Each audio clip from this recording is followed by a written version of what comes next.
अब हम मेटल्स की प्रॉपर्टीज को एक बार एक साथ देखते हैं सारी प्रॉपर्टीज को। तो हमने मेटल्स की क्या क्या प्रॉपर्टीज पढ़ी। सबसे पहली प्रॉपर्टी पढ़ी, दे आर हार्ड। मेटल्स क्या होते हैं, वो हार्ड होते हैं। दूसरा, they are lustrous. Lustrous means क्या होता है, शाइननेस, उनके अंदर शाइननेस होती है, वो शाइन करते हैं, लस्ट्रस होते हैं, ठीक है। तीसरा होता है मैलिएबल। मैलिएबल प्रॉपर्टी का मतलब होता है metals can be drawn into sheet, हम उनकी चादर बना सकते हैं, उनको पीट पीट के उनकी चादर बना देते हैं, तो वो मेटल मैलिएबल होते हैं, ठीक है। Malleable means ability to be beaten into thin sheet, पतली पतली चादर में फॉर्म हो जाए, उसको कहते हैं मैलिएबल। फिर आती है मेटल की प्रॉपर्टी डक्टाइल। डक्टाइल मतलब मेटल्स के हम वो वायर्स बना सकते हैं, मेटल्स के हम जो वायर्स बना सकते हैं उस प्रॉपर्टी को कहते हैं डक्टिलिटी। तो डक्टिलिटी प्रॉपर्टी मेटल्स की होती है, हर मेटल डक्टाइल होता है। उसके बाद सोनोरस। सोनोरस का मतलब होता है they produce a ringing sound. जब मेटल को हम लोग स्ट्राइक करते हैं किसी चीज से या किसी दूसरे मेटल से, तो वो रिंगिंग साउंड प्रोड्यूस करता है। बेस्ट एग्जांपल है मंदिर की घंटी। मंदिर की घंटी मेटल की होती है, जब बजाते हैं तो जो आवाज आती है वो एक रिंगिंग साउंड है, उसको कहते हैं, वो सोनोरस होती है, ठीक है। तो मेटल जो होता है वो सोनोरस होता है। उसके बाद metals are good conductor of heat and electricity. ये पॉइंट बहुत इंपॉर्टेंट होता है, मेटल जो होते हैं वो good conductor of heat and electricity होते हैं। सबसे पहले आते हैं हीट पे। मान लेते हैं आपके घर में बर्तन है एल्युमिनियम का, आपने उस बर्तन को गैस पे चढ़ाया, गैस तो नीचे से लग रही है लेकिन बर्तन का टॉप भी गर्म हो जाता है। कैसे गर्म हो जाता है, क्योंकि जो हीट है वो कंडक्ट कर रही है। आप दूसरा एग्जांपल, एक लोहे का आपने छड़ ले लिया, लोहे का रॉड है, लोहे के रॉड को आप गैस पे रखेंगे तो बेशक ये वाला लोहे का जो फ्रंट पार्ट है ये गैस के ऊपर है, आग के ऊपर है, लेकिन गर्म कहाँ, यहाँ पे भी आपको हीट महसूस हो जाएगी।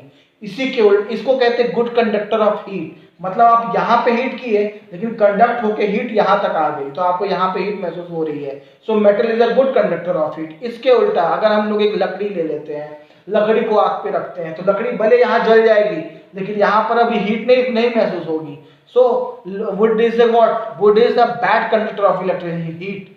यहाँ पे हीट लग रही है लेकिन हीट यहाँ तक नहीं आ रही, कंडक्ट नहीं कर रहा है, तो would is a bad conductor. तो जो नॉन मेटल होते हैं वो बैड कंडक्टर ऑफ हीट होते हैं और मेटल्स जो होते हैं वो गुड कंडक्टर ऑफ हीट होते हैं। इसके अलावा होता है मेटल्स एंड नॉन मेटल्स में एक होता है कंडक्टिंग इलेक्ट्रिसिटी। तो मेटल जितने भी वायर्स देखेंगे आप, सारे वायर्स किस चीज के बने होते हैं, मेटल्स के बने होते हैं। तो metals are good conductor of electricity, whereas non metals are bad conductor of electricity. इसीलिए आप देखेंगे कि जैसे प्लास है, प्लायर्स हैं, जो कि प्लास होता है, प्लास का जो हैंडल होगा प्लास्टिक का होगा, नॉन मेटल का होगा। टेस्टर का हैंडल नॉन मेटल का होगा, प्लास्टिक का होगा। क्यों होता है, वायर का आउटर कवर, जो भी तार होता है, तार के ऊपर क्या प्लास्टिक लगा होता है, क्यों, क्योंकि प्लास्टिक नॉन मेटल है, वो इलेक्ट्रिसिटी कंडक्ट नहीं करता। और जितने भी आप वायर देखेंगे वो सारे मेटल्स के होते हैं, मेटेलिक वायर होते हैं, क्योंकि वो इलेक्ट्रिसिटी कंडक्ट करते हैं, ठीक है। अब इसके बाद आ जाते हैं हम लोग एक्सेप्शंस पे। तो सारी प्रॉपर्टीज मेटल्स की हो गई, लेकिन अब दो चीजें हैं मेटल्स, मान लेते हैं एक्सेप्शन। सबसे पहले एक्सेप्शन देखते हैं, सोडियम और पोटेशियम। सोडियम और पोटेशियम दो ऐसे मेटल्स हैं जो कि मतलब हार्ड नहीं होते, सॉफ्ट होते हैं। मेटल्स की प्रॉपर्टी होती है सॉफ्ट होना, हार्ड होना।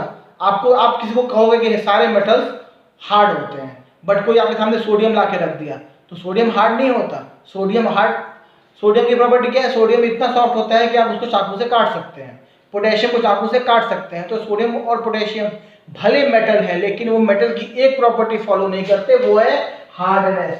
वो दोनों सॉफ्ट होते हैं, ठीक है। इसके अलावा दूसरा एक एक्सेप्शन क्या आता है मेटल में, वो है मरकरी। मरकरी बेशक एक मेटल है लेकिन मरकरी अकेला मेटल है जो कि लिक्विड स्टेट में पाया जाता है। बाकी जितने भी मेटल आप सोच सकते हैं सारे मेटल सॉलिड स्टेट में होते हैं। So mercury is also an exception.